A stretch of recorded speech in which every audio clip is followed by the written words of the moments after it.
काकचेष्टा बको ध्यानम श्रान्निंद्रा अल्पहारी गृह त्यागी विद्यार्थी पांचों लक्षणम। अर्थात काकचेष्टा, एक विद्यार्थी में कौवे जैसी लगन होनी चाहिए।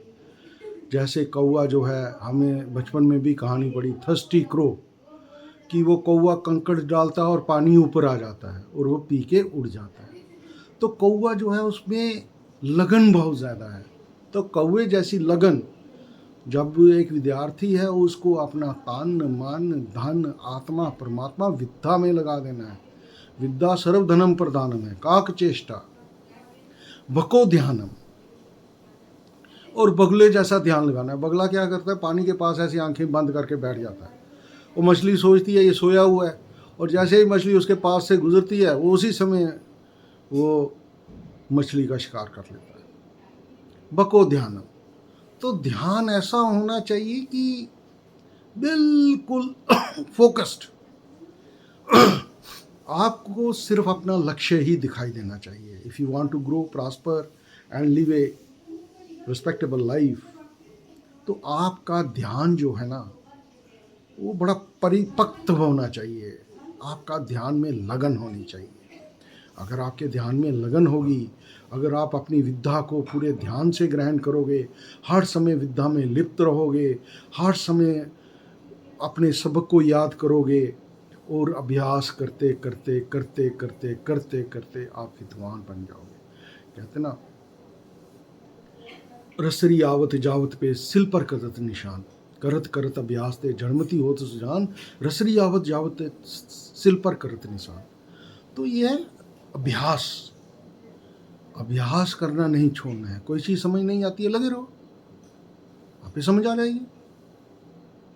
जब हम किसी चीज़ को पूरे ध्यान से करते हैं, पूरा दिल लगा के करते हैं, तो वो चीज़ खुद व खुद हमें समझ आ जाती है। और जो चीज़ समझ आ जाती है वो सरल हो जाती है, सहज हो जाती है। फिर वो हमारे स्ट्रेस का कारण नहीं होती, वो हमारी एंजाइटी का कारण नहीं होती, हमारे डिप्रेशन का कारण नहीं होती। श्रान निंद्रा, जैसे कुत्ता सोता है, जरा सी आहट से वो जाग जाता है, तो कुत्ते जैसी नींद होनी चाहिए। You should be vigilant. मतलब ये नहीं है कि आपने कच्ची नींद सोना है। कहने का मतलब ये है कि you should be vigilant. You should keep your ears eyes open, your mind activated. श्रान निंद्रा अल्पहारी, जो विद्यार्थी होता है उसको खाना भी थोड़ा खाना चाहिए। जब हम ज़्यादा खाना खाते हैं ना, तो फिर हमें निंद्रा भी आती है, फिर हमें आलस भी आता है, और फिर हमारा ध्यान भी नहीं लगता, और फिर चेष्टा भी नहीं होती। तो अल्पाहार करना है, थोड़ा खाना खाना है। जब हम थोड़ा खाना खाएंगे, अल्पाहारी करेंगे, थोड़ा खाना खाएंगे, तो हमारा जो चित्त है, हमारी जो बुद्धि है, हमारा जो क्रिया है, डीड्स हैं, वो सारी परिपक्व हो जाएंगी। अल्पाहारी गृह त्यागी। गृह त्यागी का मतलब है, पुराने टाइम में तो बच्चे आश्रम में पढ़ते थे तो गृह त्याग करते थे, लेकिन आज के टाइम में तो वो आश्रम रहे नहीं गृह त्याग वाले। तो गृह त्यागी का मतलब ये है कि फ्रेंडशिप ऑपोजिट सेक्स के साथ हो, लेकिन लिप्त नहीं होना है, आसक्त नहीं होना है। ऑपोजिट सेक्स के साथ भी दोस्ती एक दोस्त जैसी ही रखनी है। अगर हम ऑपोजिट सेक्स के साथ बह जाएंगे, उसी को ही अपना जीवन समझ लेंगे और उसी के साथ ही खुशियां तलाशना शुरू कर देंगे, रेस्टोरेंट में जाना शुरू कर देंगे, घूमना शुरू कर देंगे, तो हमारी विद्या जो है वो हमसे रूठ जाएगी।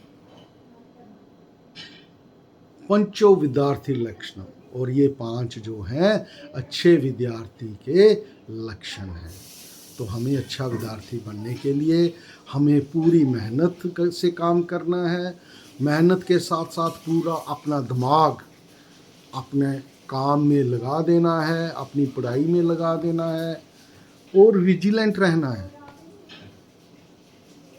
किस तरह पढ़ाई करनी है, प्लानिंग करनी है, क्या आज दिन को मैंने क्या करना है, कितना पढ़ना है, क्या मेरा टारगेट है। अल्पाहारी, खाना भी कम खाना है। और गृह त्यागी, गृह त्यागी का मतलब ये है ऑपोजिट सेक्स के साथ या अपने दोस्तों के साथ बहुत ज़्यादा मौज मस्ती में इन्वॉल्व नहीं होना है। अगर हम मौज मस्ती के साथ अपने दोस्तों के साथ इन्वॉल्व हो जाएंगे तो फिर हम विद्या से दूर हो जाएंगे। धन्यवाद।